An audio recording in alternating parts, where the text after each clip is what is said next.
consigo já ver colegas aqui. Temos a presença do Lucas Bevilacqua está conosco. O Evilásio, a Gabriela está aqui conosco também.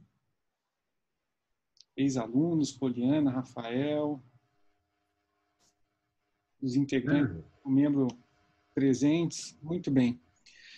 Senhores, hoje é dia 9 de abril de 2020. Esse será o 10º encontro do nosso grupo de estudos, que trata sobre o conceito, limitação e controle da renúncia fiscal. Nosso grupo de estudos é vinculado ao Instituto Brasiliense de Direito Público, IDP.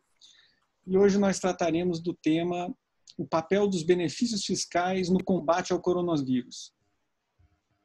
Foram convidados hoje para tratar a respeito do tema o professor Dr. Paulo Aires Barreto, advogado e professor associado da Faculdade de Direito da USP, o professor Dr. Fernando Facuri Scaff, advogado e professor titular de Direito Financeiro da Faculdade de Direito da USP, o professor Dr. Celso de Barros Correia Neto, que é advogado, consultor legislativo da Câmara dos Deputados e professor no IDP. A maioria dos senhores já me conhece, meu nome é Ivan Alegrete, eu sou advogado, sou doutorando e mestre em Direito Econômico e Financeiro pela USP. Sou professor do IDP e a minha tarefa hoje vai ser conduzir os senhores, e conduzir as apresentações dos professores para abordar esse assunto que é um assunto do momento, um assunto marcante. E nós dividiremos a abordagem desse tema, até porque esse tema ele é um tema anfíbio mesmo, ele vive nos dois mundos, no mundo do direito tributário e também do direito financeiro. Então nós vamos abordar esses dois aspectos, O primeiro aspecto de direito tributário mais a cargo do professor Paulo, e uma outra parte da nossa apresentação para o direito financeiro, a cargo dos professores Scaff e Celso.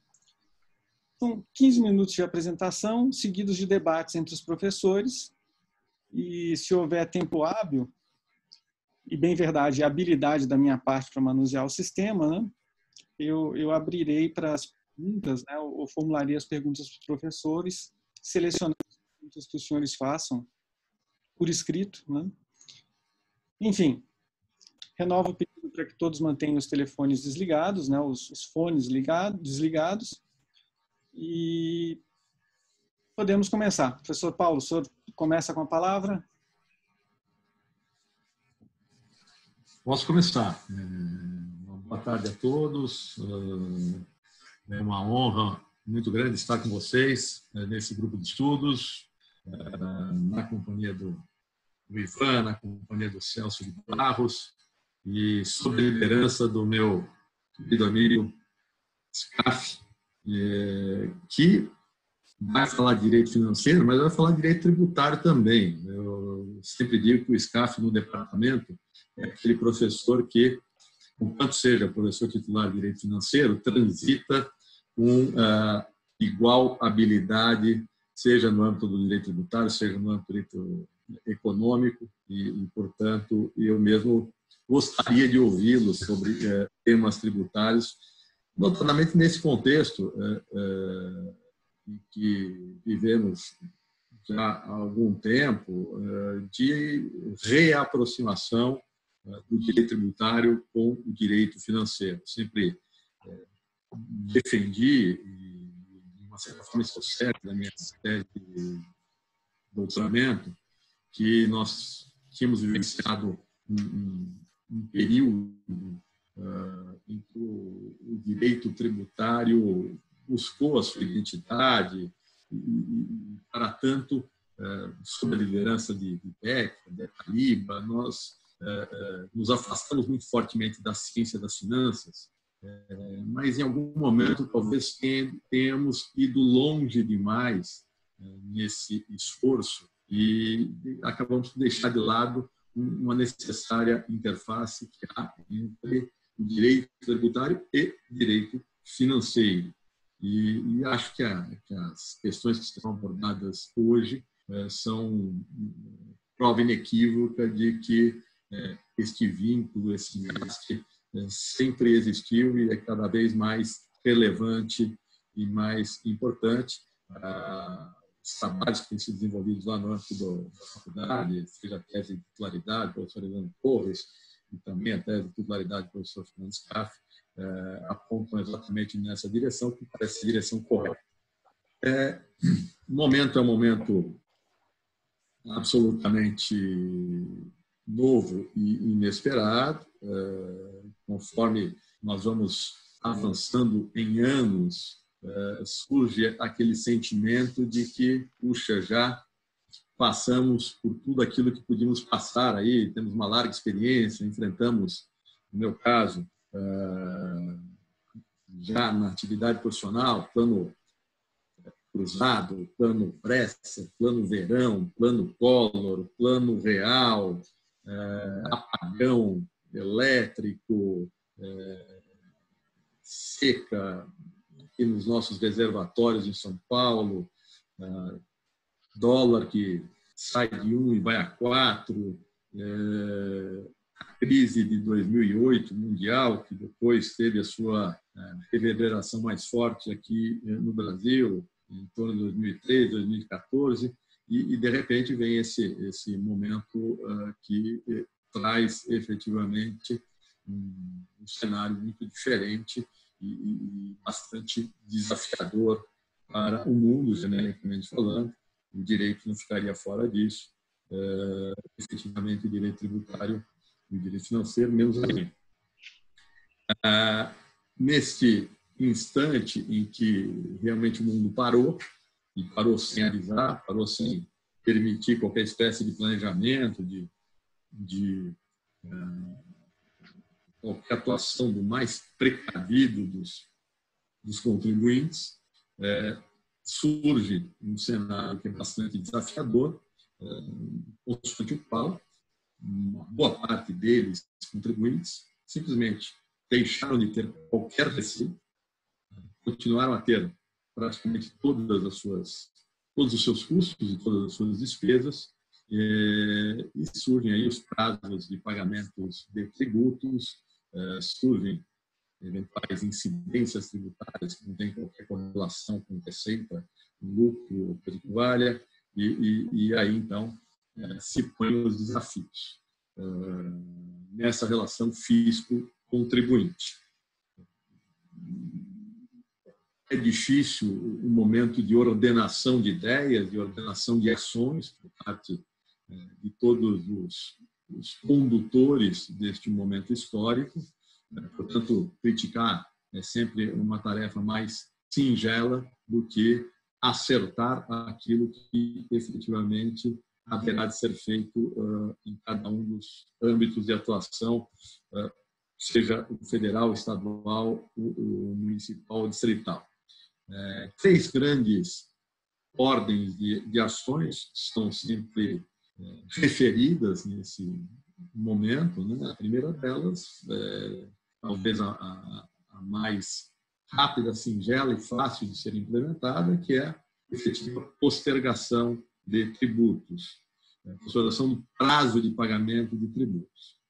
O próprio Fisco Federal, a Justiça Seja Feita, tem executado uma série de atos infralegais que apontam nesse sentido, ainda de uma forma relativamente tímida, um horizonte de 60 dias, 90 dias, depois que vale, mas não há dúvida de que essa postergação do prazo do pagamento do tributo devido é algo sempre relevante, porque o caixa, a proteção do caixa da empresa que está mais próxima de se realizar.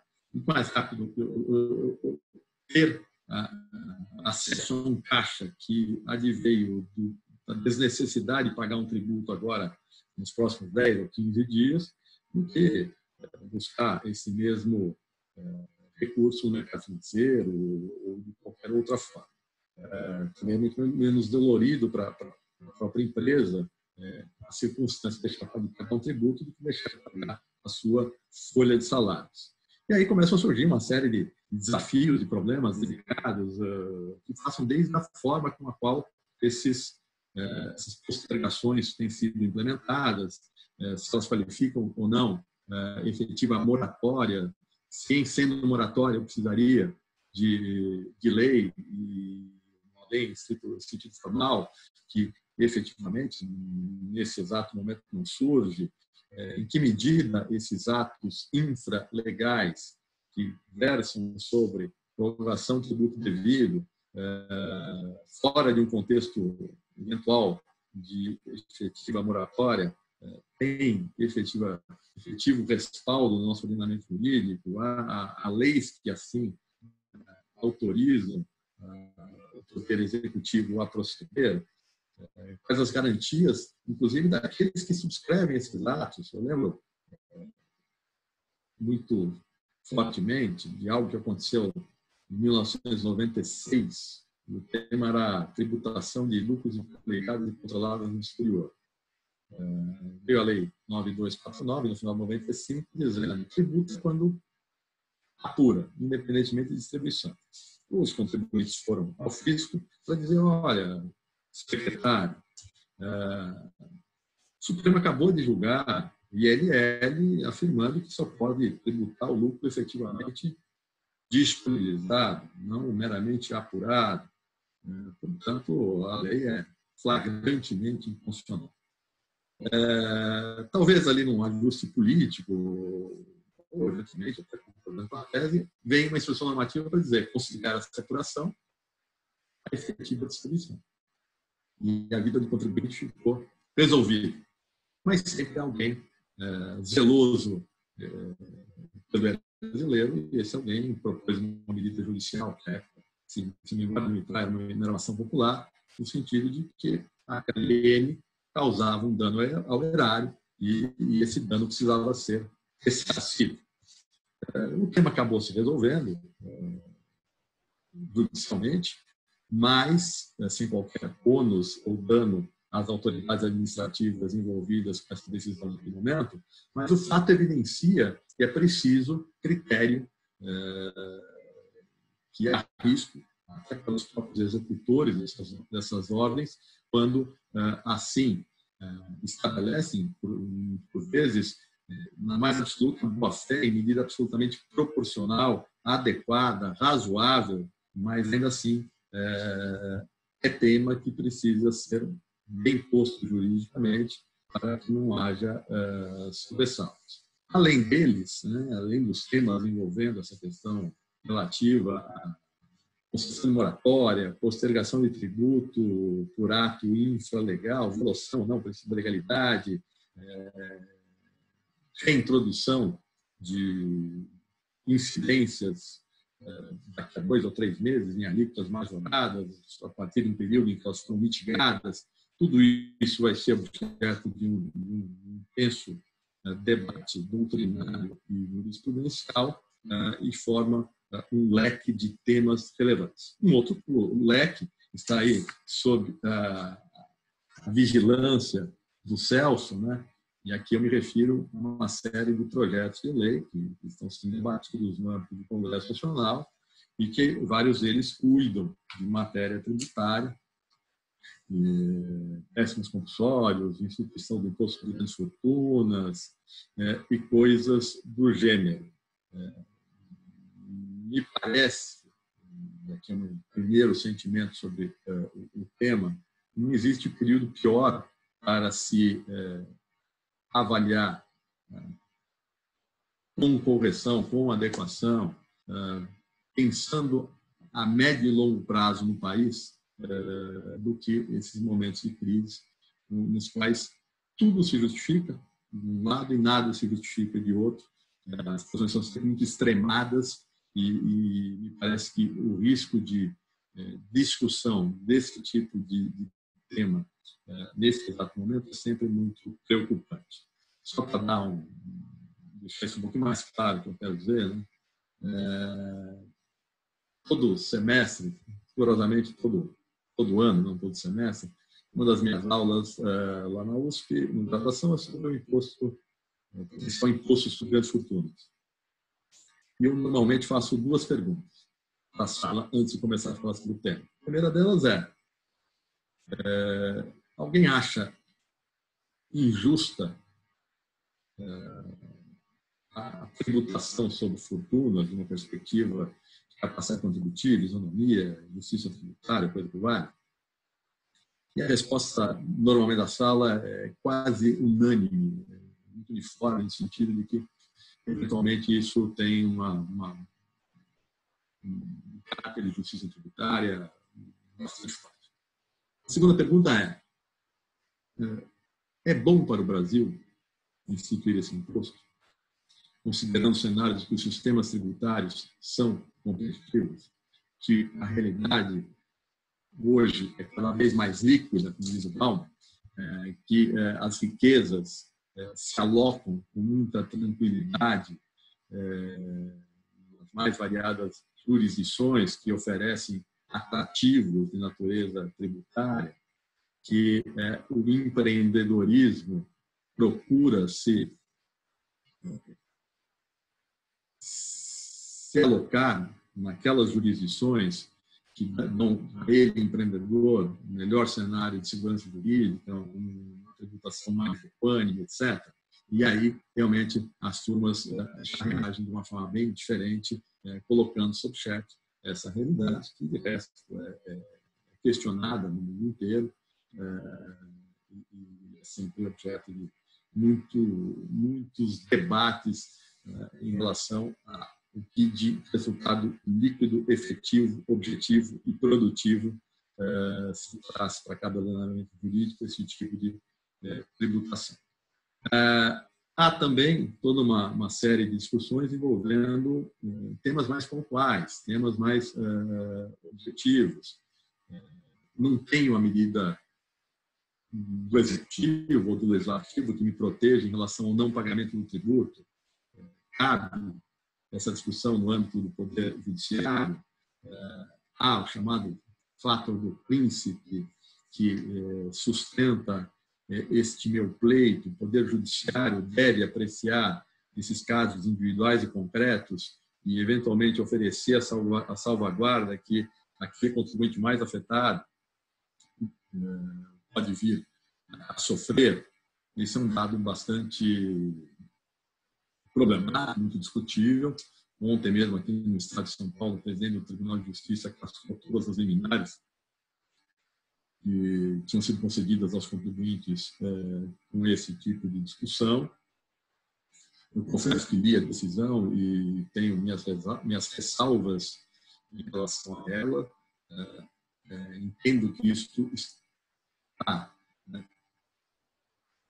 posto de uma forma bastante diferente do que alguns estão chamando de ativismo judicial. Me parece que este é o momento e o cenário adequados para a intervenção do Poder Judiciário diante de situações que mereçam esse tipo de atuação dele, Poder Judiciário.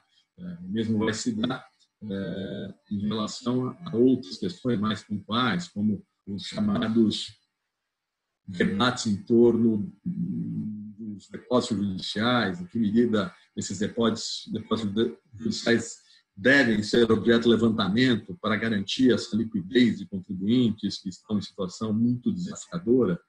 E realmente, se tirar o faturamento da empresa, se colocar uma empresa sem condições de trabalhar por 1, 2 ou 3 algo extremamente delicado, né? É como se você cortasse o oxigênio dessa empresa por um longo período de tempo, obviamente. Sem oxigênio ninguém vive.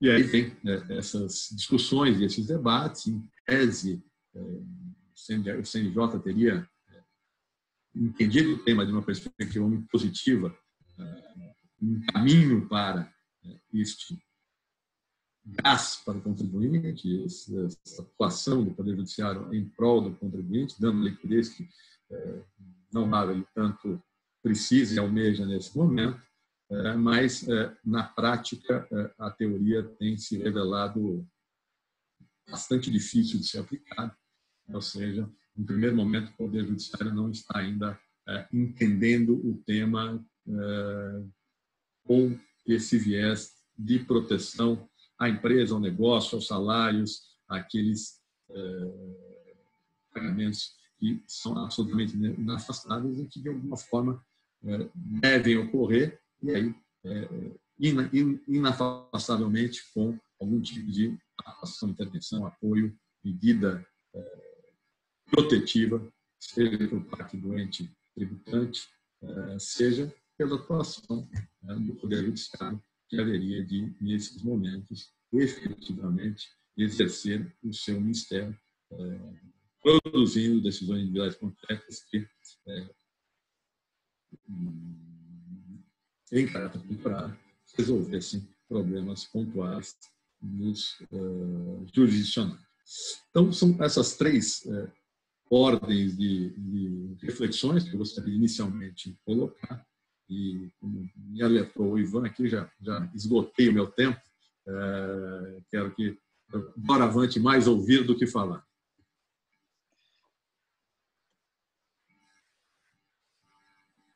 Antes de passar já para o nosso enfoque financeiro, até para equilibrar os dois quadros, porque no primeiro quadro ficou sozinho o professor Paulo, eu vou me dar o luxo de acrescentar alguns elementos e alguns comentários, sem prejuízo da gente entrar em debate sobre todos eles e até da conjugação deles no final, né? Então, antes ainda de passar a palavra para o professor Fernando, eu tomo como gancho o comentário do professor Paulo, de que nas aulas, na graduação, muitas vezes o tema da moratória se resumia a falar o nome, moratória, né? Que foi perdendo prestígio até mesmo porque o CTN chegou a ser emendado para receber uma hipótese específica de parcelamento, né? Antes disso, a gente só tratava de moratória na forma de parcelamento, né? Moratória para a gente era simplesmente parcelamento, né? O que é interessante perceber nesse contexto que a gente vive hoje é que moratória é tema de lei, seria tema de lei, pelo menos o Código Tributário Nacional fala em lei, né? Então, para se conceder moratória, seria preciso lei, princípio da legalidade, né? É interessante perceber que o FGTS mesmo, quando a medida provisória 927 agora foi prorrogar o FGTS, ela até usa termos, assim, usa uma redação diferente. Ela fala em suspensão da exigibilidade do recolhimento no primeiro dispositivo, no artigo 19, para logo em seguida combinar ele de que ele vai ser suspensa a exigibilidade, mas depois vai haver o recolhimento de forma parcelada, né? Bom, se isso é moratória, não tem problema, porque é uma medida provisória, está atendida à legalidade. Mas se a gente tomar todos os outros exemplos, né, a prorrogação do vencimento do Simples Nacional, que usou esse texto mesmo, prorrogação, né, prorrogou por 3 meses. Será que é moratória? Ou será que é só uma alteração de prazo? Porque, no final das contas, é outro tema que a gente aborda nas aulas de direito tributário, que o Supremo reconhece, historicamente, que a fixação de prazo de vencimento não está dentro da cláusula do princípio da legalidade. Então, não precisa de lei para alterar vencimento. Mas prorrogar o prazo de um tributo é prorrogar o vencimento? Nisso é interessante a esperteza da Receita Federal quando alterou o prazo do imposto de renda da pessoa física, porque a instrução normativa nem fala em vencimento, ela fala que adiou a entrega da declaração. Mas, lógico, adiando a entrega da declaração, como o prazo de vencimento é o prazo da entrega, né, fica adiado o prazo da entrega de declaração e consequentemente, do vencimento, né? Mas no nosso imaginário, alterar a data de vencimento é alterar sem nenhuma perspectiva de que ela volte a ser a mesma, né, ou volte a ser outra depois. E o que a gente assiste agora são essas medidas sempre alterando provisoriamente as datas para que depois elas voltem a ser as mesmas, né?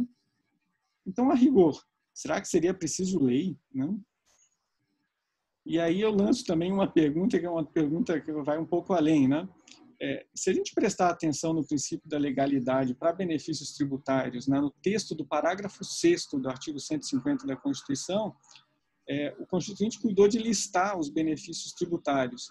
E ele não lista a moratória, né? Ele lista uma série de benefícios, mas ele não qualifica a moratória como um dos benefícios fiscais.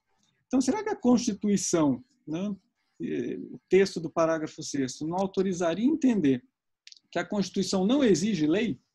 E se a Constituição não exige lei, será que o Código Tributário Nacional ficaria derrogado nesse ponto, né? Não seria de exigir lei para se conceder moratória, né?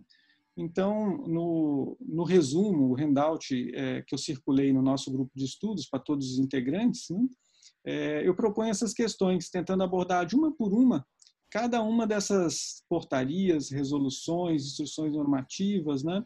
Fica o ponto de questionamento, né? Será que isso é moratória e precisa de lei? Será que a própria moratória depende de lei? Né? Talvez não. Enfim, passo a palavra agora, já de imediato, para o professor Fernando Facuri Scaff, e já começo com uma pergunta também, né? Se para o direito tributário a gente tem dúvidas sobre se moratória é benefício fiscal ou não, né? Será que para o direito financeiro, moratória deve ser classificado como renúncia de receita? Né? O professor Celso vai falar do anverso do tributo, né? Que é tecnicamente também o tema da renúncia fiscal. Passo a palavra para o professor Fernando Facuri Scaff. Bom, boa tarde a todos. Quero dizer do enorme prazer de poder trocar ideias com todos vocês. Registro que estou aqui muito mais para aprender do que para ensinar. O enfoque é completamente diferente e é uma honra poder dividir esse espaço, não só com todos que estão nos ouvindo, mas com o Celso, que é um sujeito que eu conheço de muito tempo lá da faculdade e aprecio toda a sua trajetória profissional e acadêmica. Tem registro meu, minha alegria de estarmos juntos. Idem, o Ivan. Obrigado, Ivan, pelo convite. E a gente tem estado juntos na faculdade e isso é um privilégio.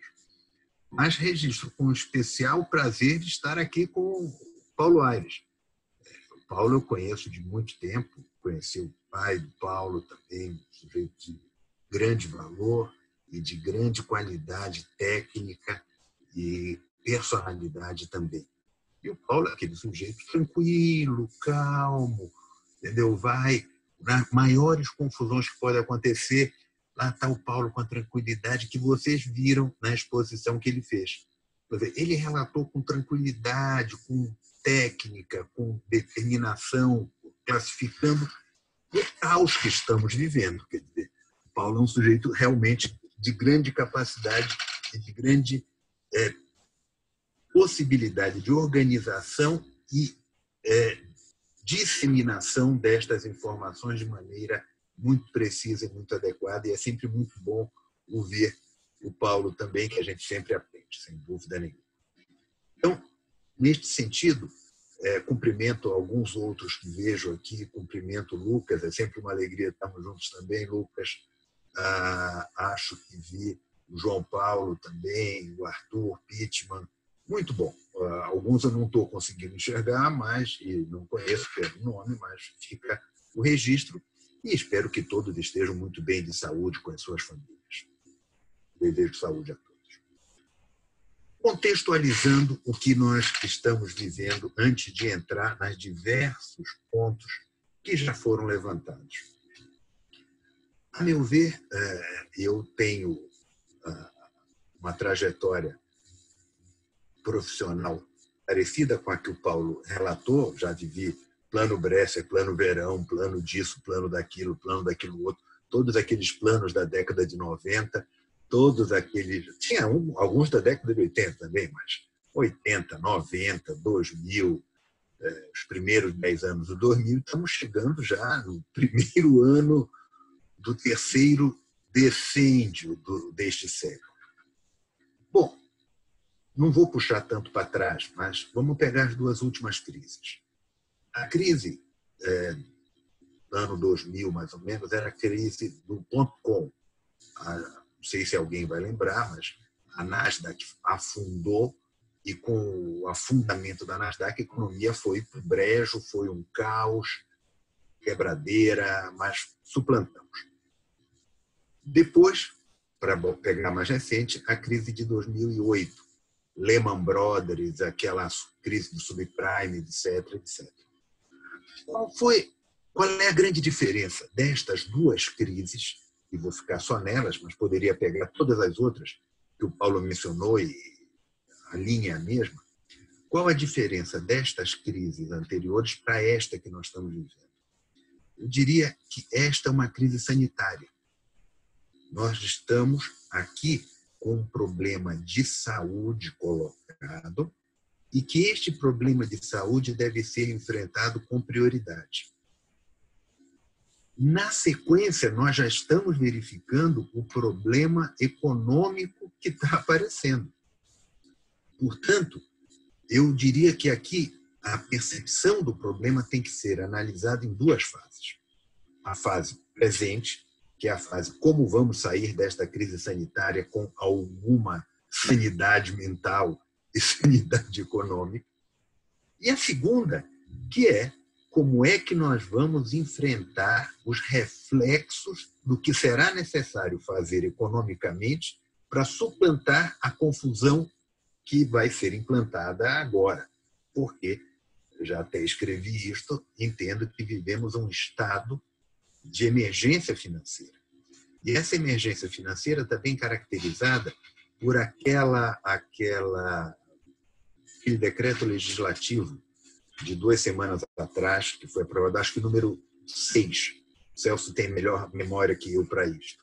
O decreto legislativo número 6, que foi aprovado, que afastou algumas questões do âmbito da Lei de Responsabilidade Fiscal, também com o pedido de liminar, eu não vou lembrar o número da ADI, mas de uma ADI recente, que foi deferida a liminar pelo ministro Alexandre de Moraes, e que é uma ADI que cá entre nós, se a gente for analisar processualmente, aquilo é muito peculiar, porque a União entrou pedindo o afastamento não foi nem afastamento, interpretação conforme de diversos preceitos da Lei de Responsabilidade Fiscal, e o ministro Alexandre concedeu. Ok, está na caneta dele conceder, mas processualmente ele concedeu para estados e municípios também, que nem parte da questão são. Ele deu uma canetada e disse que está tudo liberado dentro dos limites do pedido efetuado pela União. Além, existe um terceiro movimento, ou seja, o primeiro decreto legislativo, o segundo, a liminar do ministro Alexandre de Moraes, e o terceiro, que é o orçamento de guerra, que está sendo chamado assim, uma PEC específica do orçamento, que já passou pela Câmara e está previsto ser aprovado, discutido no Senado, acho que hoje, no correr de hoje ou amanhã. Amanhã, acho que amanhã não, mas de qualquer maneira, entre esta e a próxima semana. De todo modo, isto caracteriza um estado de emergência financeira, que seria a primeira fase do problema, e vamos atacar as questões sanitárias. Só que, no meio do caminho, nós nos demos conta de que a economia gira com as pessoas. E as pessoas não estão circulando. Isso quer dizer o seguinte: o dinheiro está como se estivesse empoçado, no sentido de poça d'água. Ele está parado. Não é que a conta bancária de todo mundo tenha desaparecido. Paulo, plano Collor, lembra do dinheiro que desapareceu? Não é isso. Ele está empoçado, ele está nos mesmos lugares. A moeda não está circulando. Onde é que nós chegamos neste ponto? Nós chegamos que precisa a moeda circular, ou seja, os negócios acontecerem, as pessoas voltarem a consumir, para que o Estado volte a ter dinheiro e as empresas voltem a ter faturamento, do jeito que o faturamento naufragou. Eu li alguma previsão nesses dias de uma queda do PIB de pelo menos 5%. Para quem esperava crescer 2%, teve o PIBinho do ano passado de 1%. Esperava crescer 2% e cai 5%. É um negócio impressionante, mas não é só o Brasil, é o mundo inteiro. É o mundo, a crise é mundial. Então, nessa primeira fase, qual tem que ser a atuação do governo? É exatamente o foco deste grupo que nós estamos aqui reunidos, que é renúncias fiscais e benefícios fiscais. É a palestra de hoje, mas é o nosso talk de hoje, mas o grupo é sobre renúncias fiscais. Então, renúncia fiscal como um instrumento de desenvolvimento. E no caso presente agora, em razão do vírus, tem que ser um instrumento para fazer a economia girar e permitir que as empresas funcionem. Tá certo? O que os governos têm feito? Uma montanha de medidas tímidas. O que falta? Falta prazo, moratória, vai lá, para a gente poder postergar o pagamento dos tributos. O Ivan levantou um caso que eu vou tratar mais à frente, da discussão entre prorrogação do prazo de entrega e prorrogação do prazo de vencimento. Eu vou voltar a este ponto. Mas o que precisa? Precisa postergar pagamentos. Vou falar em postergação, depois a gente entra na parte técnica. Postergar pagamento de tributos. Postergar cobrança de multa e juros se o pagamento não tiver sido colocado, não tiver sido adiado. Postergar pagamento de parcelamentos, refis federal, estadual, municipal, nome que tenha, mas esses parcelamentos especiais e os parcelamentos ordinários. É claro que isso deve estar casado com o objetivo de manter empregos e com o objetivo de manter a economia funcionando. Então, os instrumentos tributários importantes e necessários aqui passam pela lógica da desoneração, pela lógica das renúncias fiscais e em paralelo, já que o Paulo falou em direito econômico, já falou levantou uma montanha de bola, e passa pelos benefícios creditícios também, que os que foram desenhados pelo governo federal dificilmente vão chegar na mão das empresas como o governo pretendia. Claro que vai ter um trade-off aí no meio, mas algum percentual não chegará grande do jeito que estava planejado. Bom, então essa é a primeira fase, que tem que ser feito. As medidas já foram adotadas, algumas pelos estados, etc., mas tímidas. Isso tem que ser incrementado. Vamos para a segunda fase. A segunda fase é ultrapassada a crise sanitária, ultrapassada a questão do vírus, o que eu espero ocorra logo para a saúde física e mental de todos nós vamos ter que ver como é que a gente vai sair da encrenca que foi colocada, porque seguramente os cofres públicos estarão afetados. E cofre público afetado, ele vai pegar dinheiro em algum lugar. E aí entra todo o sistema tributário como um campo enorme, enorme para os experimentos que surgirão. Nesse sentido, a minha impressão é que será aberto o saco de maldade, entendeu? O saco de maldade tributário vai ser aberto. E aí, como o Paulo mencionou, vai vir a proposta de imposto sobre grandes fortunas, vai vir a questão de tributação sobre os dividendos, nós teremos propostas de aumento de imposto de renda, PIS, COFINS, ICMS, ISS, ou seja, vai aparecer um pacote de maldades tributárias aí, segundo vejo, nesta segunda fase da crise que vai ser colocada. Como isso vai ser enfrentado? Bom, só tem um jeito de enfrentar isto, que são os direitos fundamentais do contribuinte. Anterioridade, legalidade, reserva legal, mais propriamente dita, isonomia, todo aquele pacote do artigo 150 e outros colocados. E, claro, que as empresas acabarão tendo que lançar mão de planejamento tributário forte nesse tipo de operação.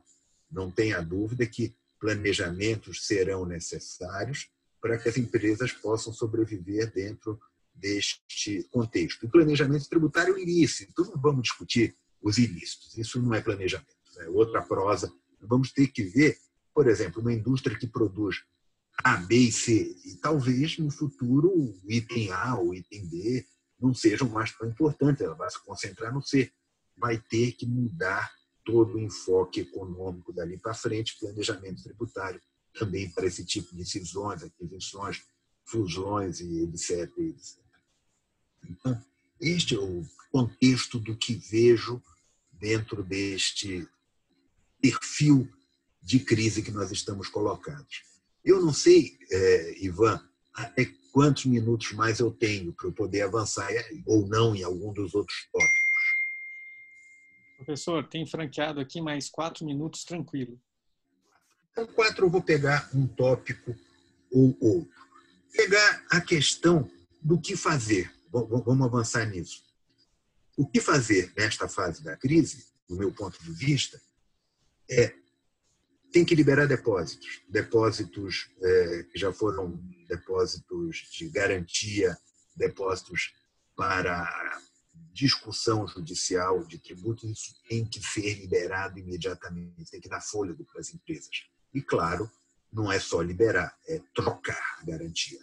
A garantia em dinheiro tem que ser cambiada para fianças bancárias, seguros, imóveis, o que seja, mas tem que ser trocado.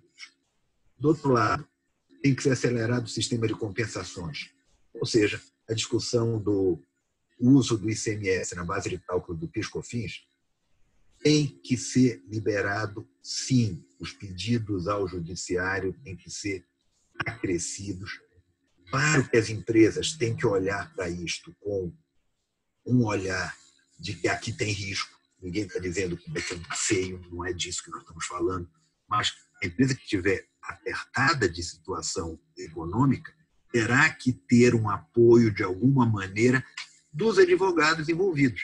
E um caminho é este também, troca desses depósitos, aceleração de compensações. Toda a questão, Lucas conhece isso melhor que eu, todos os créditos de ICMS retidos dos exportadores, onde essa conta corrente não fecha de jeito nenhum e muitas vezes não é devolvido. A questão de reintegra, uma montanha de dinheiro tem que irrigar a economia e esta é uma outra forma de fazer, além da renúncia fiscal, creditícia, etc., que eu mencionei. Bom, dentro das provocações do Ivan, nos 2 minutos que faltam. Moratória. Moratória, eu não sei se é uma renúncia de receita. Não sei. A gente tem que ter uma cautela com os nomes e os institutos práticos. Moratória, como o CTN coloca de maneira muito clara, acontece, e a doutrina também, acontece quando você tem uma situação de calamidade, algo que nós estamos enfrentando. E aí, nesta situação de calamidade, o artigo 153 do CTN vai dizer que a lei que conceda a moratória em caráter geral autorize sua concessão em caráter individual, tal. E aí está a palavra lei. Entendeu? Eu não diria que moratória para efeitos financeiros é um benefício fiscal desde que seja em caráter geral. Não. Talvez, se eu der uma moratória injustificada, entendeu? Mas em caráter geral, não. Agora, precisa de lei? Está no CTN.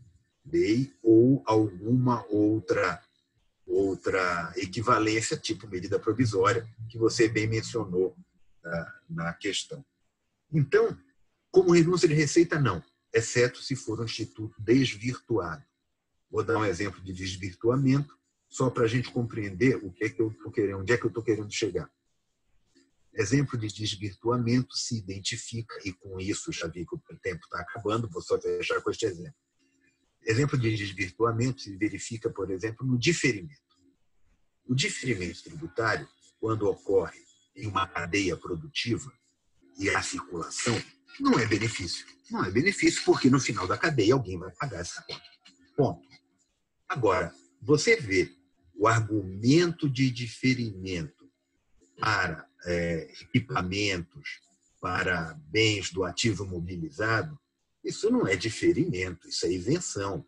Claro, se vai para o ativo, aquilo não circula, vai circular um dia quando depreciar. Mau uso do nome diferimento. Tá certo? Claro que eu fui sucinto na explicação, mas é para ter cautela com eventuais postergações de pagamento, tá certo? Como feito na questão do imposto de renda, que é uma bela provocação que eu vou deixar para a segunda fase, mas que aponta para um mau uso do Instituto. Então, moratória precisa de lei e moratória, se usado num contexto de calamidade, ela está plenamente justificada, sem dúvida nenhuma. Então, com isso eu fecho, vou passar a palavra e ouvir os demais para a gente poder trocar ideias e aprender sempre com os colegas. Muito obrigado. Professor Celso, a palavra já está contigo. Obrigado, professor Ivan. Meu caro, é um prazer estar aqui mais uma vez participando do grupo de estudo, né? Agora virtualmente. Na oportunidade anterior tinha sido física. É um prazer dividir esse espaço com todos que estamos acompanhando. Professor Paulo, prazer revê-lo. Professor Scaff, sempre uma satisfação reencontrá-lo. E o tema de hoje, como talvez muitos já saibam, é um tema que desperta a minha atenção há muito tempo. Evidentemente não a questão da pandemia, que ninguém conseguiria antecipar, mas a questão da renúncia fiscal. O tema é muito importante há muito tempo e é também, eu diria, instigante e angustiante para aqueles que estudam direito tributário. Por quê? Porque nós fomos preparados para lidar com a cobrança do tributo, para resistir à cobrança extemporânea, desproporcional, feita por uma via inadequada. E quando nós estamos discutindo renúncia fiscal, nós estamos falando disso ao contrário, a não renúncia, a não cobrança. Por isso que eu falo em tom de provocação, o avesso da competência tributária ou o avesso do tributo. Ou seja, nós estamos lidando com o contrário, o lado oposto do exercício desse mesmo poder.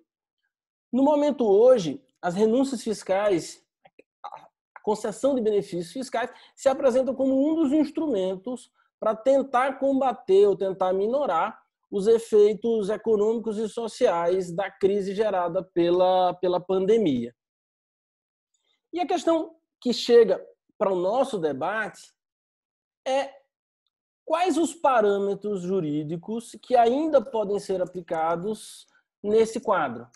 Ou seja, num contexto em que é urgente uma política fiscal expansionista, qual vai ser, afinal de contas, quais vão ser, afinal de contas, os parâmetros de controle que ainda resistem? Não é? Essa é a questão que eu formulo, vamos dizer assim, a partir da síntese do que ouvimos até agora, do que estamos discutindo, das provocações que o professor Ivan nos fez. Ou seja, quais são esses parâmetros? Muito bem. Para começar a tentar enfrentar ou responder esse tema, vamos lembrar que antes disso tudo, os parâmetros para o controle de renúncia eram basicamente dois. O artigo 14 da Lei de Responsabilidade Fiscal e o artigo 113 do ADCT, instituído e inserido na Constituição pelo novo regime fiscal, emenda 95. De uma forma muito sintética, o que essas duas disposições trazem? Elas mandam que se estime o custo da renúncia fiscal, de um lado, e, no caso da Lei de Responsabilidade Fiscal, além de estimar, é preciso compensar essa renúncia. A pergunta é, esses requisitos ainda seriam de se aplicar no momento atual? Olha, crises graves reclamam medidas urgentes, medidas severas. Então, esses parâmetros ainda têm sentido hoje? Não dá para enfrentar esse tema ignorando pelo menos duas decisões tomadas pelo Supremo recentemente, o ministro do Supremo, e a tramitação da chamada PEC do Orçamento de Guerra, PEC 10 de 2020. Por quê? Bom, em primeiro lugar, na ADI 6357, julgada monocraticamente, na liminar julgada monocraticamente pelo ministro Alexandre de Moraes, o ministro concedeu ao cautelar para afastar a aplicação da LRF. Mas alguns perguntam, bom, mas a LRF, no artigo 65, se não me engano, não já traz uma hipótese excepcional de suspensão dos seus dispositivos? Sim, mas essa regra não pega o artigo 14 e não pega outras disposições da lei. Então, a decisão do Supremo foi que, enquanto perdurar a calamidade para os limites exatamente desse quadro socioeconômico e sanitário, vamos dizer assim, de saúde pública, o artigo 14 não se aplica. Depois nós tivemos uma decisão do Mijumar, na DPF 662, em que o ministro concedeu a cautelar, mas para suspender a aplicação de uma expansão de uma política de gasto público, vamos dizer assim, de uma ação governamental que implicava ampliação de gasto público, dizendo que, embora os tempos fossem graves, aquela era uma política permanente. Daí porque o novo regime fiscal continuaria aplicado. Em paralelo a isso, tramita no Congresso Nacional, agora no Senado, a PEC 10 de 2020, o Orçamento de Guerra.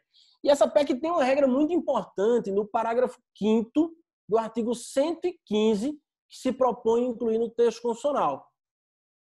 O que diz essa regra? Por que ela tem importância para o quadro em debate?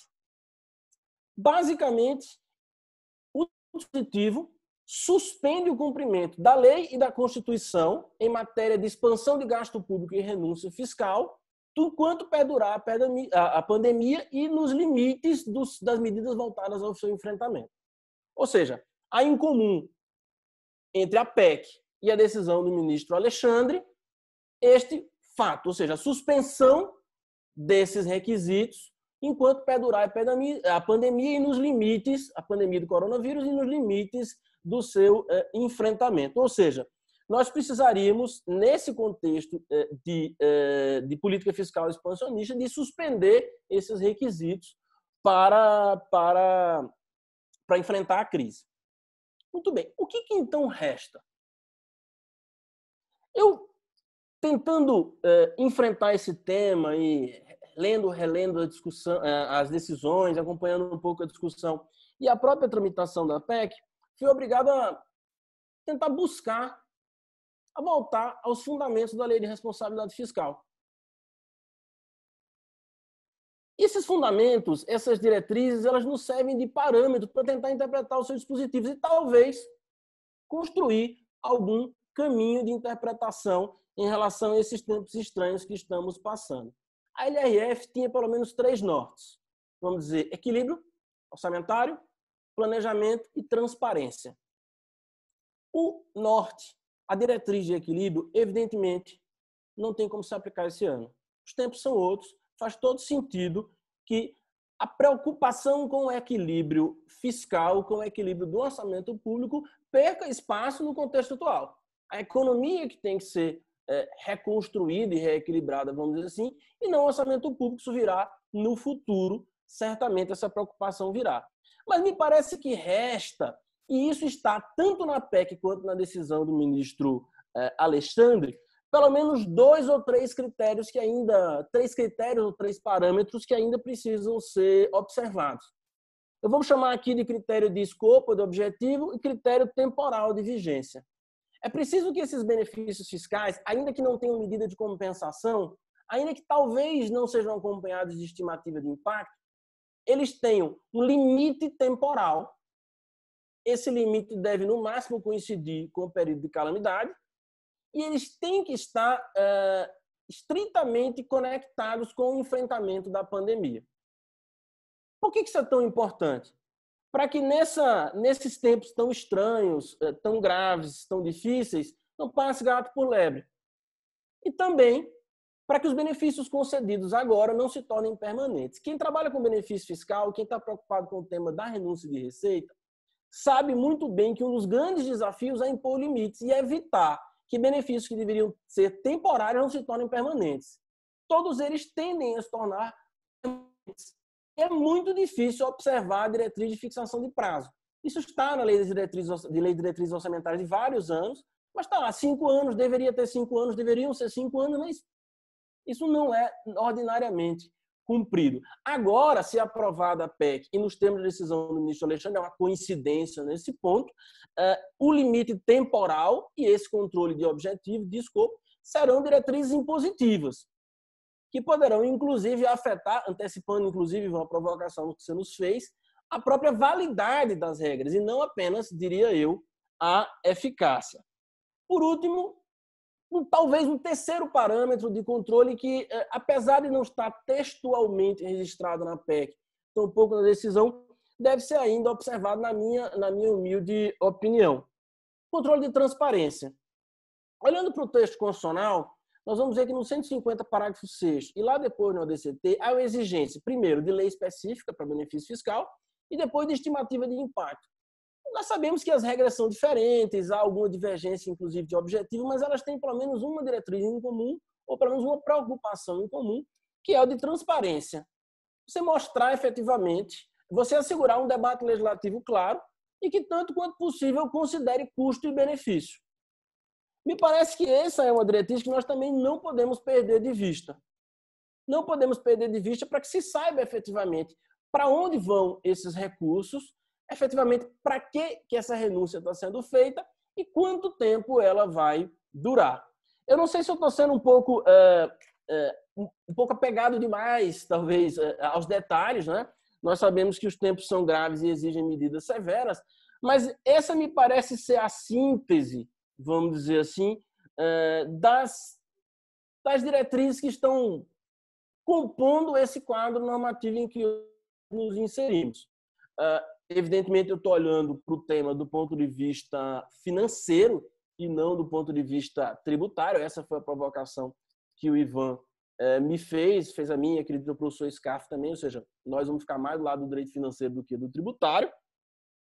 E nós sabemos também de quão difícil é tentar dar algum sentido, organicidade e sistematizar essas regras, essas orientações nesse contexto de tamanha produção legislativa e mesmo jurisprudencial.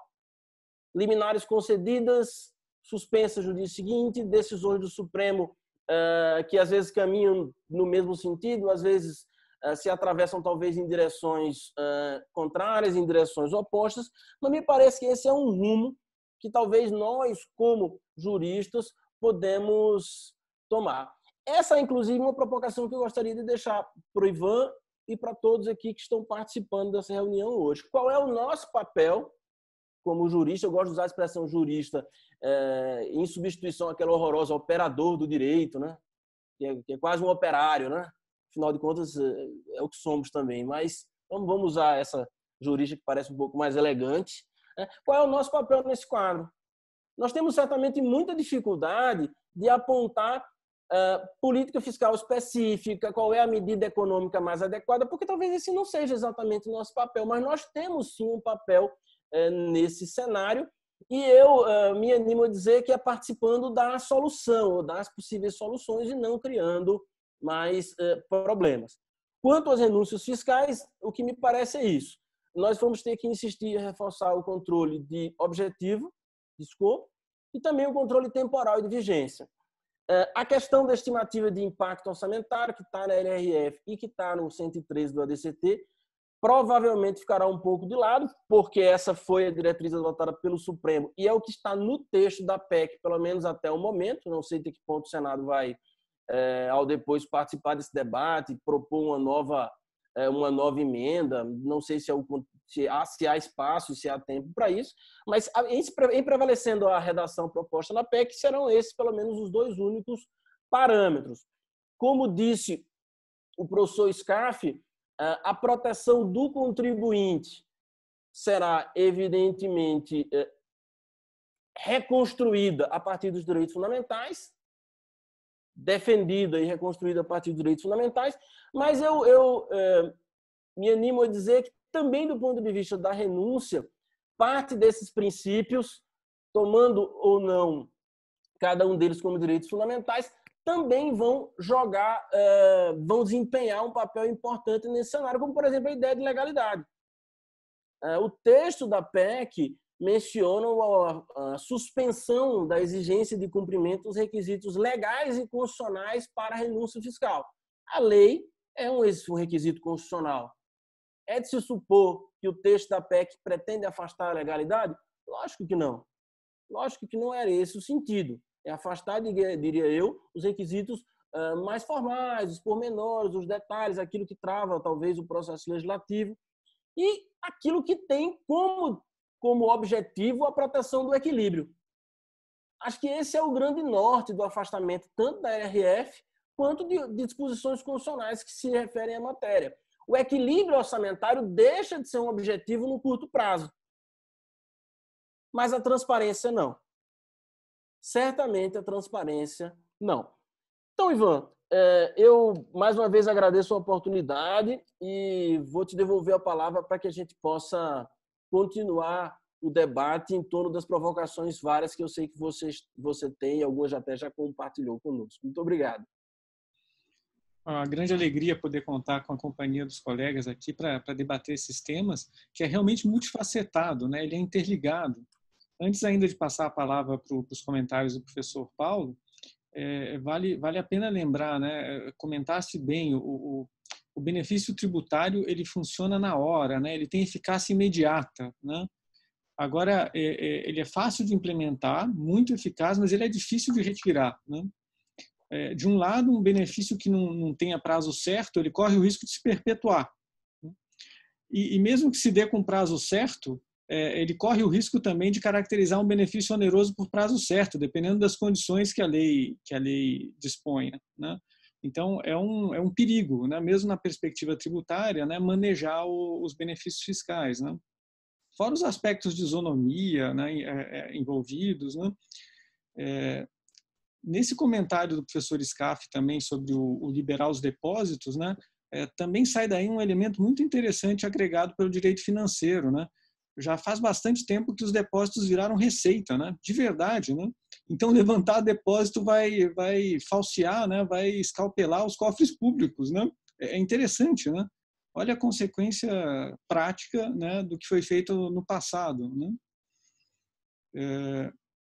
Um comentário também do professor Celso que me chamou a atenção foi esse das liminares, né, do ministro Alexandre e do ministro Gilmar, né?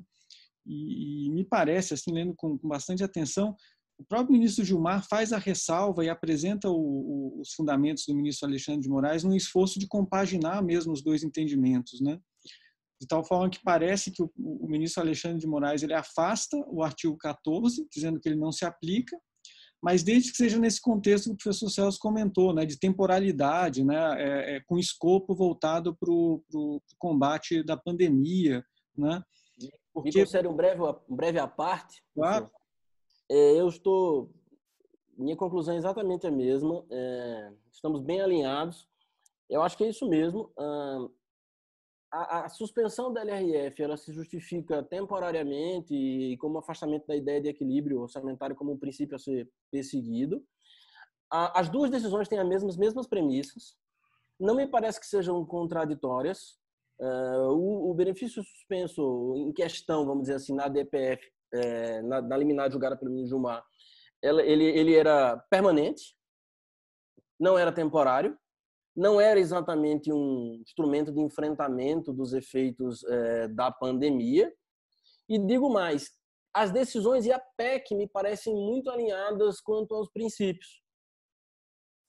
A ideia de dizer, olha, vamos suspender algumas exigências formais, especialmente as voltadas para equilíbrio durante a pandemia, e com esse objetivo. Somente isso. Obrigado. Eu tenho acompanhado o professor Scaff em outras videoconferências, né, e ele tem sido muito enfático nesse oportunismo, né, nesse pegar o embalo, né, professor Scaff?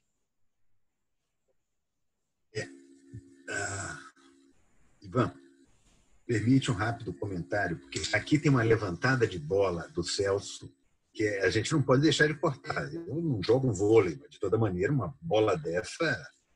Repara que coisa magnífica para se estudar. Como esse é um grupo de estudos, vou levantar a bola, vou aproveitar a bola do Celso.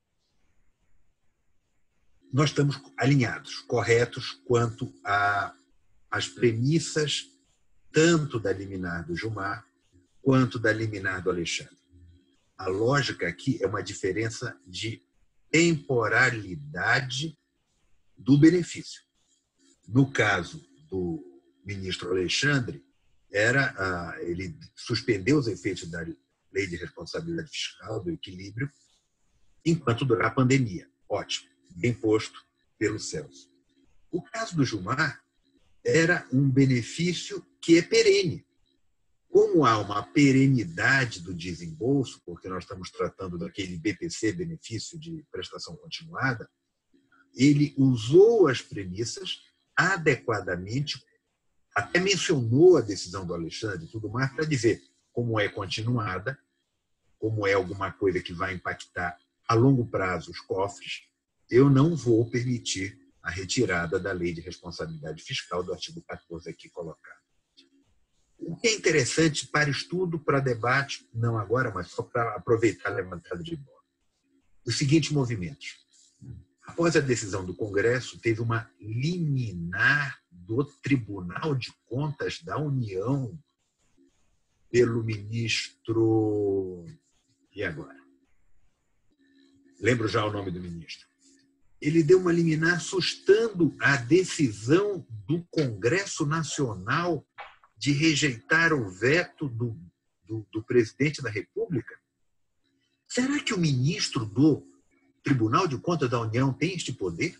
Eu tenho muitas dúvidas quanto a isso, mas fica o primeiro registro. É claro que na sessão seguinte, o colegiado ele voltou atrás e revogou a liminar que tinha sido dada. Ok? Tá posta a discussão, porque eu fiquei com dúvida se ele tem poder para isso. Segundo caso, muito interessante dentro do contexto. O que nós temos é uma decisão, no caso do BPC, no caso do ministro Gilmar, é uma rejeição de veto de um projeto de lei do presidente da República. Se nós olharmos para uns 2 anos atrás, isto foi feito à mancheia durante o período do presidente Temer. Várias vezes. O Temer vetava e o Congresso aprovava. Ele rejeitava o veto e aumentava o dispêndio. Você tem isto, por exemplo, no caso dos benefícios creditícios dados acho que para o setor rural, onde o Temer vetou e, combinado com o Congresso rejeitou o veto. Aumentou a renúncia creditícia e acho que também fiscal naquela hipótese, mas não era um ato do presidente da República, era um veto. Então, é alguma coisa muito semelhante aqui colocada. Vale a pena, para efeitos de estudo, esses mecanismos de análise comparativa entre as ações que ocorreram no governo Temer e as ações que estão ocorrendo agora no governo Bolsonaro e as diferentes reações de Tribunal de Contas dentro desse contexto. Então, era só para contextualizar esta situação toda em razão do estudo comparativo feito pelo Celso, adequadamente, que nós estamos alinhados entre a liminar do Gilmar e a liminar do Alexandre, então as duas adequadas, embora aparentemente pareçam conflitantes, não são. Era só essa levantada. Professor Ivan, posso fazer uma brevíssima anotação? Claro, Celso, pode comentar. A história que o professor Scaff está fazendo é muito interessante e ele nos abre a oportunidade para considerar a importância dos parâmetros incluídos pelo novo regime fiscal. Entre lá e cá, tem essa grande diferença, professor. O artigo 113 do ADCT, ele vem ali com a emenda 95. E antes, em relação, pelo menos, aos benefícios fiscais, vamos falar daquilo que é o meu tema que me toca e é o tema aqui do grupo de estudo também.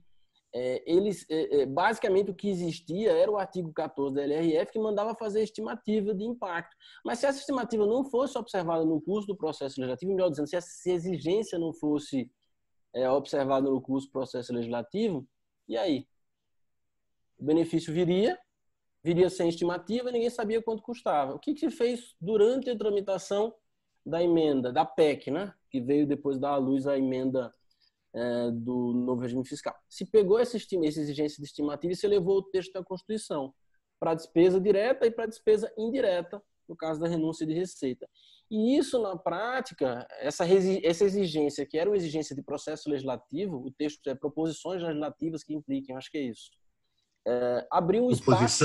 Eu tenho aqui na tela a proposição legislativa que cria ou altere despesa obrigatória ou renúncia de receita deverá ser acompanhada da estimativa de seu impacto orçamentário e financeiro. Perfeito. 113 é DCT. Isso. Então, esse dispositivo, que podia, pela redação, ser um dispositivo de regimento interno, ele acabou elevado ao plano da Constituição, abrindo espaço para um controle judicial. Eu sei que o Ivan gosta muito desse tema também. Abriu espaço para um enorme espaço para o controle judicial, a ponto de ser cabível se discutir. Bom, isso aqui entra naquele pacote do chamado devido processo legislativo. A ausência de estimativa de impacto autoriza que o senador, o deputado, ajuize um mandado de segurança para impedir a tramitação? Eu não estou dizendo que sim, estou só levantando aí a questão e acho que já falei até demais, né, professor Ivan? Nada, a contribuição é sempre muito bem-vinda. Desculpa, mas é o outro. Nessa linha, observe, tem um artigo não sei se eu lembro bem, entendeu? O título, quem escreveu, eu acho que foi o Celso. Muito bom no Conjur, com uma análise extremamente interessante sobre esse artigo 113 à luz da jurisprudência do Supremo. Daquele artigo publicado, vamos lá, Celso, você publicou o quê? 6 meses? 8 meses? Não, eu acho que já tem um ano, professor. Tem mais de ano já. Um ano atrás. Ah. Tem uma decisão, depois daquele artigo, do ministro Alexandre de Moraes, que aplica o artigo 113 para estados também, quando toda a ótica da emenda 95 é para a União. Então, ele, acho que foi num caso de Rondônia, um caso de Rondônia. Agora é de memória. Ele meteu-lhe a liminar dizendo não pode fazer essa despesa por causa do artigo 113 da Constituição. Agora, observa bem, veto, rejeição de veto é uma proposição legislativa? Primeira questão. Segunda questão, emenda constitucional está dentro das proposições legislativas aqui do 113? Quer dizer, você tem um impacto aqui enorme de discussões colocadas. É um campo enorme para ser tratado. Eu gosto do tema, acho que é interessante e impacta o tributário fortemente, porque nós estamos falando de renúncia fiscal. Sim. Sem dúvida nenhuma. É o avesso do tributo. Falei demais. Sigamos. Mas o tema ele realmente tem muitos desdobramentos. A questão da transparência que está sendo colocada em jogo, né? Parece muito claro que o que se quis com o demonstrativo do impacto é forçar o legislador a fazer a conta antes da providência, né? Antes de virar lei, né? E mais, como esses demonstrativos eles nunca aparecem, né? Eles não estão no controle da sociedade. A sociedade não consegue fazer o controle de se houve ou não a prova do impacto, né? E talvez, se a gente comece a enfrentar com maior rigor esse tema, a gente abra novos capítulos, né?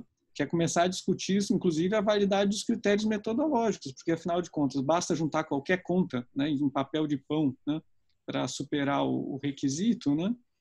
Então, realmente a gente tem um longo caminho com a ideia da prova do impacto, né? E um outro detalhe, digamos que no início da tramitação legislativa tem um impacto de X. Ao correr do tempo, 2 anos, 3 anos, 4 anos para aprovar a norma, vale aquele impacto? Aquilo está valendo ou isso aqui tem que ser analisado só formalmente? É verdade, tem substitutivos que, na verdade, não tem nada de substitutivo, né? Substitui tudo, né? Eu agora, com grande delonga, devolvo a palavra para o professor Paulo Aires, né? Para fazer também as suas intervenções, né? Porque a gente não vive sem o tributário, né? O financeiro, ele corre o outro lado da moeda, mas precisa do primeiro lado, né? Professora, tem a palavra. Eu estava super tranquilo aqui, porque eu estava me divertindo com o debate, que estava achando ele muito interessante, e eu estava literalmente aproveitando as lições dos mestres aí, e muitas coisas surgiram, em termos de ideias aqui, a partir destas falas que me antecederam. Eu talvez comece aqui por uma pergunta que o Celso colocou, né, uma provocação que fez. O que nós podemos fazer neste momento? Qual é o nosso papel, nossa missão nesse momento atípico que estamos vivenciando? E o meu sentimento é o de que nós temos o decisivo papel de exercer uma vigilância bastante efetiva sobre tudo que vai se produzir legislativamente, em termos de decisões do Poder Executivo e de decisões do Poder Judiciário propriamente dito. Para mostrar o relevo daquilo que eu estou falando, aqui eu estava falando na minha cidade, em São Paulo, e na Câmara de Vereadores, aí, sob a lógica de aprovar uma série de medidas que tinham uma correlação direta com o tema da pandemia, surgiram no projeto de texto legislativo 2 temas absolutamente estranhos. Um deles era um aumento de remuneração, que acabou não passando, mas o outro passou, que foi a criação de uma terceira instância nas atuações vinculadas à corregedoria do município. A evidenciar que toda cautela é pouca neste momento, porque sob a lógica de que estamos fazendo bem para o país, ou que as medidas são necessárias, etc., o oportunismo surge e ele acaba podendo produzir efeitos deletérios para o país a médio e longo prazo. Acho que nós temos que ter uma extrema atenção com tudo aquilo que for, neste exato momento, perene. Acho que as medidas adotadas até agora têm sido muito tímidas. É lógico, né? O ser humano é assim. Então, o proprietário de imóvel ele vai rezar para que o inquilino não ligue para ele dizendo não quero pagar, eu quero pagar menos, etc. Vai ser difícil alguém tomar a iniciativa de já ligar e falar assim, olha, mudou o cenário, etc. Os próximos 3 meses você me paga 50% ou não me paga nada. E assim ocorre no poder legislativo, no poder executivo. Vocês viram aí com os R$600, que inicialmente eram 200, e aí o número vai crescendo, porque 200 não dá. E, aqui em São Paulo, nas redes sociais hoje não se vê outra coisa senão a referência. O que é que este governo está fazendo para ajudar o contribuinte? Não está pagando tributo, não está. Então, há uma série de questões a serem enfrentadas e o debate acaba hoje seguindo a lógica de 2 ditados populares muito fortes, né? O primeiro deles em terra que não tem pão, todo mundo grita e ninguém tem razão. E o segundo é o farinha pouca, meu pirão primeiro. São 2 lemas que, de uma certa forma, vão ser aplicados por todos os partícipes deste momento de escassez. E acho que o nosso poder tem que ser a nossa atuação tem que ser uma atuação em prol de transparência absoluta, em prol de identificação, de adequação das medidas propostas para os objetivos que são buscados nesse curto e médio prazo, idealmente na evitação de que se tomem medidas cujos efeitos ultrapassem muito fortemente o próprio período da pandemia. Acho que há uma série de desafios nesse sentido. Falando um pouquinho mais sobre alguns temas tributários que foram enfocados nas falas anteriores, né? Eu também quero fazer coro com o SCAF, dizer que entendo que a moratória é uma figura que tem um rácio diferente de outras referidas no texto constitucional e que, portanto, a circunstância dela não estar expressamente veiculada no parágrafo 6º do artigo 150 do texto constitucional não autorizaria o entendimento de que posso conceder moratória independentemente de lei. Acho que o Código Tributário Nacional é bastante claro nesse sentido. A lei concede moratória em caráter geral, autoriza, etc. Portanto, me parece que aqui a lei é de rigor. Obviamente, o tema tem uma correlação muito forte com aquele que já se discutiu no âmbito do Supremo Tribunal Federal, nos tempos de inflação muito alta neste país. Lembra que o Estado de São Paulo foi um estado que, naquela oportunidade, assim deliberou. O prazo de pagamento do então ICM era de 25º dia do mês subsequente, coisa parecida, e uma alteração no plano infralegal antecipou esse prazo de pagamento para o dia 9 do mesmo mês. A inflação era 30, 40, 50, chegou a ser 80% ao mês. Você tirar 15 dias de prazo de pagamento significa aumentar o tributo economicamente, financeiramente.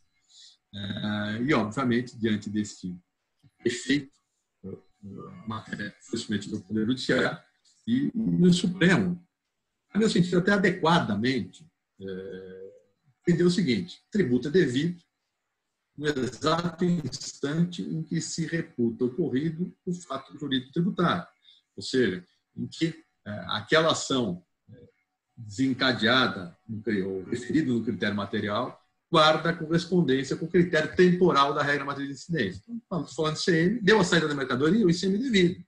Se eu vou dar 10 dias de prazo, 20 dias de prazo, 30 dias de prazo, eu já estou no campo da minha liberalidade. Eu estou com questões de praticidade, de conveniência, ou até para casar com o fluxo de caixa do contribuinte, considerando um prazo maior para pagar, mas se eu considerar esse prazo, no primeiro momento, de 30 dias, depois para 15, o tributo já era devido no momento da ocorrência do fato jurídico tributário. Isso também seja uma súmula vinculante, que, se a memória me traz, é a súmula vinculante número 50. Portanto, quer me parecer que a matéria relativa ao tempo do pagamento, ela possa ser manipulável por ato infralegal. Obviamente, a gente tem situações em que o tempo do pagamento é estabelecido em lei. E aí a discussão toma um outro viés. E, como um agregado de problema a essa temática, esse cenário em que, de um lado, alguns entendem essa concessão de um prazo um pouco maior como algo mais característico de uma moratória, e, portanto, a exigência de lei, acordo com o próprio CPN, havendo espaço ainda para que alguns defendam. Eu vi até uma pergunta aí formulada por um dos participantes, que atos normativos anteriores que previam essa possibilidade de regimes como esse que nós estamos vivendo, em que o dilargar do pagamento de tributos fosse autorizado, uma portaria, se não me engano, do Ministério da Fazenda lá de 2012, eu acho. E, então, se poderia haver esta referência ou essa aplicação dessa portaria número 12 de 2012, como pergunta o Nelson Souza Neto. E eu acredito que sim. Talvez nós estejamos diante desse tema procurando aquela completude sistêmica, né? Procurando comatar lacunas normativas. Eu lembro sempre de uma passagem do professor Ricardo Guibur, que gostava, é um teórico geral do direito, juiz do trabalho, mas as lições dele de teoria são sempre muito interessantes. O professor Paulo gosta muito do Ricardo Guibur, trouxe do Brasil várias vezes. Ele tem um livrinho fininho em que ele dizia, tópico 1, las lacunas não existem. Tópico 2, pero que las hay. Então, é como o jurista se coloca diante do ordenamento jurídico, né? Às vezes você tem a falta de uma lacuna, mas você encontra um caminho de comatá-la por um caminho ou por outro. Me parece que é possível a invocação desta portaria de 2012 para sustentar a possibilidade de postergação de tributo federal. Há outros temas que são correlatos, mas que não envolvem mera dilargação do prazo de pagamento de tributo. E aqui eu faria referência, por exemplo, àqueles atos normativos decisões veiculadas por intermédio de medida provisória, no que se refere à diminuição de alíquotas do sistema S, que tem um prazo estabelecido para a sua redução e, de novo, incremento. E aí vem a discussão se isso precisa observar o princípio de interioridade ou não, argumentos no sentido ou não. Quer me parecer que, da forma como veiculado o tema, não haveria a necessidade de se esperar um exercício subsequente para que esse retomar da alíquota seja legitimado. São impressões que eu tenho desenvolvido em torno deste tema, reconhecendo efetivamente que o momento é um momento delicadíssimo e que, portanto, nós temos que lutar, de um lado, para que se reconheça a necessidade de medidas efetivas, medidas que não sejam meramente cosméticas, não sejam meramente uma ação de tentar mostrar para a sociedade que estou fazendo algo, é preciso que haja essa preocupação da efetividade. Como eu disse na primeira fala, muitas empresas tiveram seu oxigênio cortado, e, portanto, sem oxigênio não se vive, e é preciso que medidas efetivas surjam neste curto, talvez esse curto espaço de tempo. Nós não estamos falando de um período potencialmente muito longo. E ontem, só por curiosidade, eu assisti a uma mesa de debates, também em torno desse assunto, que foi estruturada pelo Gustavo Brigagão, lá no board da BDF, e a mesa era interativa. Lá pelas tantas, uns 150 participantes, os participantes tinham que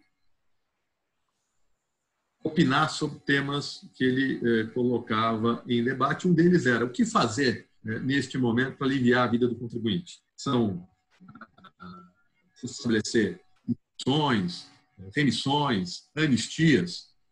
E o que me chamou a atenção foi que, numa plateia que tinha muito advogado de empresa, muito operador do direito, Celso, para usar uma expressão que você não gosta, quase que 80% dos votantes sugeriu uma mera postergação do tributo de vida.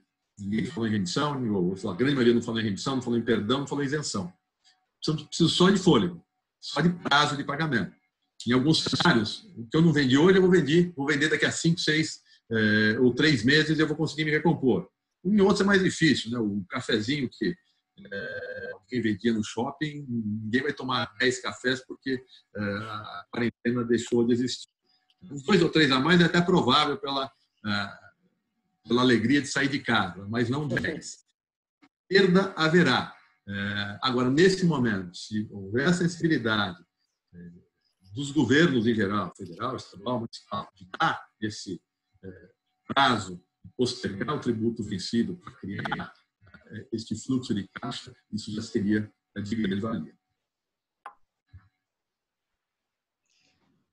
Muito bem, passo para os comentários, últimos comentários do professor Fernando Facuri Scaff. Queres comentar algo mais, professor?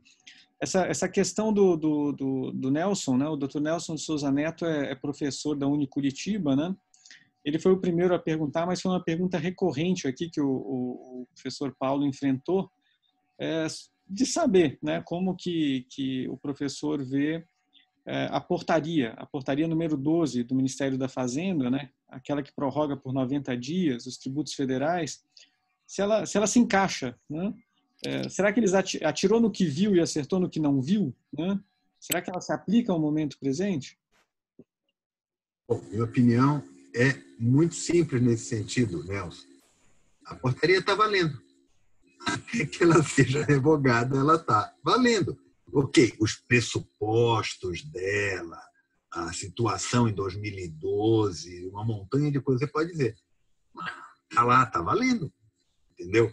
Claro que se a gente for raciocinar em outros termos, a discussão vai ser outra. Agora, qual é o juiz que vai colocar tinta da sua caneta para conceder?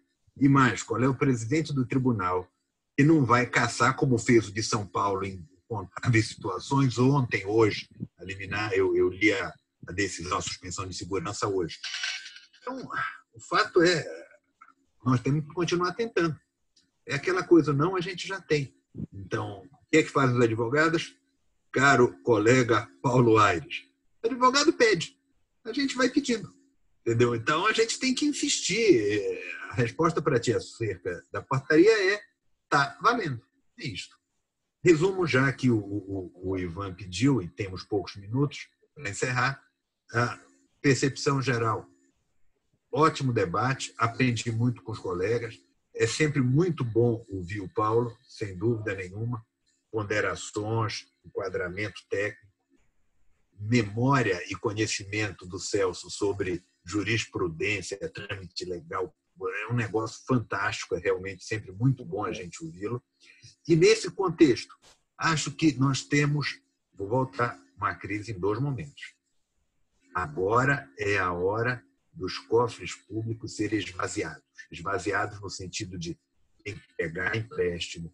O nosso secretário de Fazenda aqui de São Paulo, o Mirelli, já disse que tem que fazer dinheiro, pode botar a máquina para funcionar. E nós temos que combater o vírus, é esse o foco.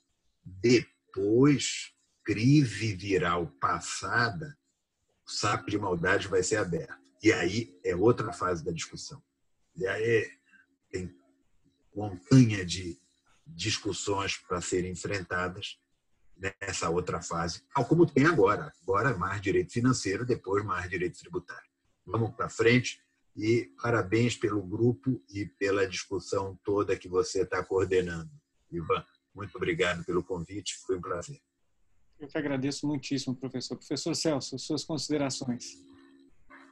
Ivan, eu só queria fazer um brevíssimo registro, que é, na mesma linha do professor Scaff, que esse debate está apenas começando. Não tenho a menor dúvida que, seja no âmbito desse grupo, seja no âmbito das suas pesquisas, nos debates que nós vamos acompanhar, a temática dos benefícios fiscais voltará. E na segunda fase, que o professor Scaff bem já adiantou e pontuou, a cobrança de tributos também voltará, se suspensos ou não, fortemente nessa segunda etapa. Além disso, agradecer mais uma vez o convite, a oportunidade de aprender com o professor Scaff, aprender com o professor Paulo, e de cumprimentar pela liderança e pela persistência nesse grupo tão interessante e tão produtivo. Já é a minha segunda oportunidade contigo aqui.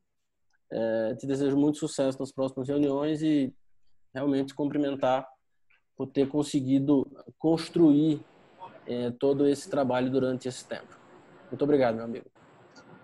Eu que agradeço muitíssimo a participação de todos, especialmente do professor Paulo, que se dispôs a participar conosco, o professor Fernando, que tem contribuído já sistematicamente aqui com os trabalhos, o professor Celso, aí, que com enorme humildade tem participado do grupo de estudos também. Agradecer a presença de todos os integrantes do grupo, né, que vêm sendo assim, fiéis tanto nas aulas presenciais, né, nos encontros presenciais, como agora aqui, né, por meio virtual. E desde já convidando a todos, né, para participarem no próximo dia 23, né, às 10 horas da manhã, teremos o encontro do grupo de pesquisa coordenado, que tem entre os seus coordenadores aí o líder, o professor Lucas Bevilacqua, que nos acompanhou Então, no próximo dia 23, às 10 da manhã, com a participação também do professor Fernando Facuri Scaff, Observatório da Macrolitigância Fiscal pós-Covid-19. Né? O tema é onipresente. Tem macro nisso, viu? Macrolitigância. Muitíssimo. Professor Lucas, já temos a notícia dos meios de acesso, professor, basta acompanhar no... Boa tarde a todos. Cumprimento o Ivan também pela iniciativa da realização, o professor Paulo Aires, o professor Scaff, um aprendizado muito grande que nos enriquece nesse momento de tanta sede de saber. A plataforma vai ser também via Zoom, Ivan, assim como você, com bom êxito, assim conduziu. Muito bem. Bom, salvo a reunião, agradeço muitíssimo a presença de todos. Um abraço, Ivan. Obrigado, foi um prazer. Obrigado. Prazer. Tchau, professor Scaff. Obrigado, professor. Até mais.